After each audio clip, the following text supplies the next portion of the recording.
Biological Products Advisory Committee, made up of independent scientists and public health experts, at its meeting yesterday voted 20-0 with one abstention to recommend emergency use authorization for the Moderna COVID-19 vaccine. Coronavirus vaccine approvals and rollouts have brought comfort and joy to many this Christmas, but failed to halt new curbs on travel and family gatherings as COVID-19 cases rise worldwide. More than 73.68 million people have been reported to be infected by the coronavirus globally, and 1,655,000 have died, with the United States leading the way in the number of deaths and infections. The number of Americans in hospitals with COVID-19 was at a record high for the 12th day in a row yesterday, as the U.S. Food and Drug Administration planned to issue the emergency use authorization for the second coronavirus vaccine. More than 114,200 people hospitalized with the disease. And the U.S. Congress facing a deadline today to agree to a fresh round of COVID-19 aid as part of a sweeping government funding bill, pass a third stopgap spending bill so negotiations can continue or let the government shut down at midnight.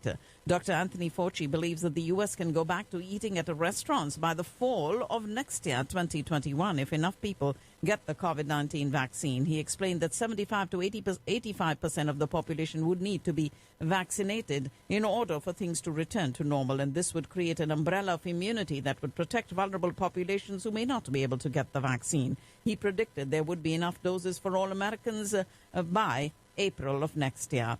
He also explained that the goal is to have roughly 40 million doses by the end of the year, which would be enough for 20 million people, as the vaccine requires 2 doses, the initial as well as the booster. California legislators considering a new introduced bill that would give farm workers, grocery store employees and other food sector workers priority for getting the COVID-19 vaccine.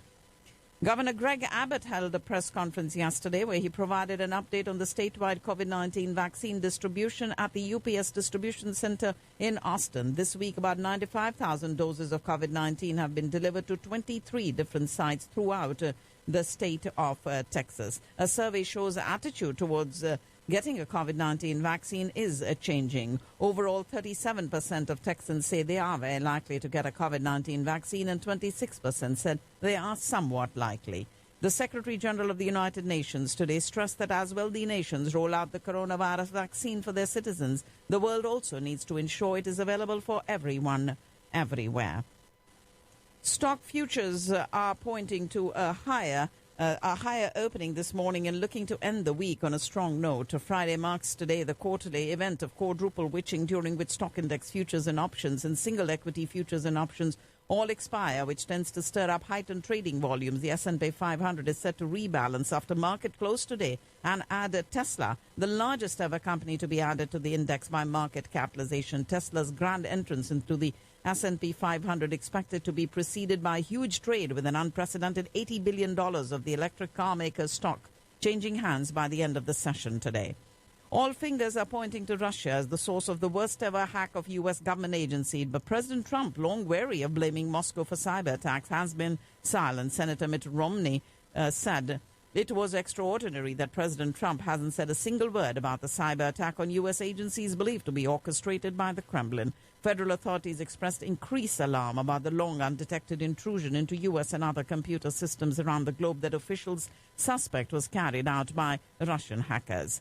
U.S. military aircraft has flown for the first time with an artificial intelligence robot as co-pilot, technology which could one day give America a huge edge over adversaries in the skies. Mexican President Andrés Manuel López Obrador defended Mexico's restrictive immigration policy, which has prevented many Central American migrants from crossing Mexico to reach the U.S. border. Mexico has sent National Guard officers and immigration agents to the southern border with Guatemala to prevent migrant caravans from entering Mexico and detain those who do manage to cross. President Trump spoke with Saudi King Salman bin Abdulaziz Al Saud, during which they discussed regional security and key bilateral issues. And the top U.S. general has met Taliban representatives this week in Qatar, urging them to reduce the level of violence and move more swiftly towards a political solution in Afghanistan. The meeting in Doha with the U.S. chairman of the Joint Chiefs of Staff, General Mark Milley, comes as negotiators representing the Afghan government and the Taliban take a break until the 5th of January, when they will continue to work on the agenda. And the United Nations has reached an agreement with the Taliban leadership to set up thousands of schools inside insurgent-controlled territory. A nationwide scheme with the UN's children's body UNICEF will see as many as 4,000 informal schools operate in Taliban territory in Afghanistan after months of negotiations with militant envoys in Doha. Iran has begun construction on a site at its underground nuclear facility at Fordo amid tensions with the U.S. over its atomic program. And 2 roadside bombs exploded in rest of northern Sinai Peninsula today, killing 3 members of Egypt's security forces and wounding 10 others. Turkey and Iraq have agreed to continue their cooperation in fighting extremist organizations, including the Islamic State group and Kurdish rebels. Turkey has evacuated 7 military observation posts in northwestern Syria, pulling back troops from territory controlled by the Syrian government. Security forces rescued nearly 350 schoolboys who had been kidnapped by suspected Islamist gunmen in northern Nigeria and taken into a vast forest. The European Union's chief negotiator said that the bloc in the United Kingdom are starting a last attempt to clinch a post-Brexit trade deal with European Union fishing rights in British waters, the most notable remaining obstacle to avoid a chaotic and costly changeover on New Year. The prevalence of COVID-19 cases in England has risen sharply, and it's back now with about 500,000 infections in the latest weekly data. A new national lockdown in England cannot be ruled out after Christmas. Austria will go into a third coronavirus lockdown after Christmas that will last until the 18th of January. And Greece expects to start vaccinations against COVID-19 on the 27th of this month. Indonesia's capital is stepping up movement restrictions in a bid to curb the spread of coronavirus as more people are set to travel to and from the city over the year-end holidays. Ladies and gentlemen, you're listening to the World News on Radio Caravan, and Canadian Prime Minister Justin Trudeau said he hoped for good news soon about 2 citizens who've been held in China for the last 2 years in what Ottawa has described as a case of hostage diplomacy. Nightlife returned to COVID-19 original epicenter of Wuhan almost 7 months after the city lifted its stringent lockdown in scenes unimaginable in many parts of the world that are reeling under a resurgence of the pandemic. One of China's largest state-run firms that was behind the controversial Hambantota port project has bagged the first contract in Sri Lanka's planned $13 billion port city, weeks after the U.S. criticized the Chinese government for acting as a predator in the island nation.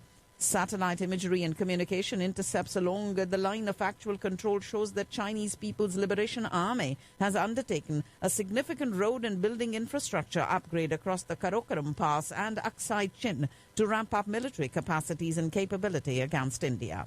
India will produce about 300 million doses of Russia's Sputnik coronavirus vaccines next year. And the downslide in COVID-19 cases across the states in India continues, even as India inched closer to the mark of 1 crore total cases, with the 26,691 fresh infections. We do have 1 crore people below the age of 50 with comorbidities that can pose a higher risk of infection, likely to be inoculated during the first phase of the COVID-19 vaccination program that is expected to begin by the end of January. In an hour-long address to the farmers of Madhya Pradesh, Prime Minister Modi reiterated his government's commitment to the welfare of farmers and explained how the 3 farm laws against which several thousand farmers are protesting for the last 3 weeks are a step towards making farmers' lives better. He was addressing a Kisan Mahasammelan through video conferencing. A large number of farmers were physically present at the Kisan Mahasammelan organized at the Dasahara ground in Raisen today. The centre will talk to top West Bengal officials to discuss law and order situations in the state amid prevailing tensions between the central government and the Mamata Banerjee-led TMC government. In another blow to her government, there are some more resignations from the Trinamool Congress. Australia beat India in the first test, and New Zealand defeated Pakistan by 5 wickets in the first 2020 international at Auckland's Eden Park today. Indian Prime Minister Modi wrote a letter to former Prime Minister and PMLN Supremo Nawaz Sharif to extend condolences on the demise of the latter's mother last month. President-elect Joe Biden has announced appointments of key members of his climate team, which include Pakistani-born Al Zaidi, who will serve as Deputy White House Climate Coordinator. The 33-year-old, currently New York's Deputy Secretary for Energy and Environment, is the highest-ranking Pakistani-American in the Biden administration. And Foreign Minister Shah Mahmood Qureshi met with his United Arab Emirates counterpart Sheikh Abdullah bin Zayed Al Nahyan in Abu Dhabi last night. The foreign minister is currently on a 2-day visit to the UAE, this visit taking place weeks after the UAE included Pakistan among the 12 countries for whose nationals it had suspended visit visas. The Civil Aviation Authority has granted permission to private airline Serene Air to operate flights to Saudi Arabia and the United Arab Emirates.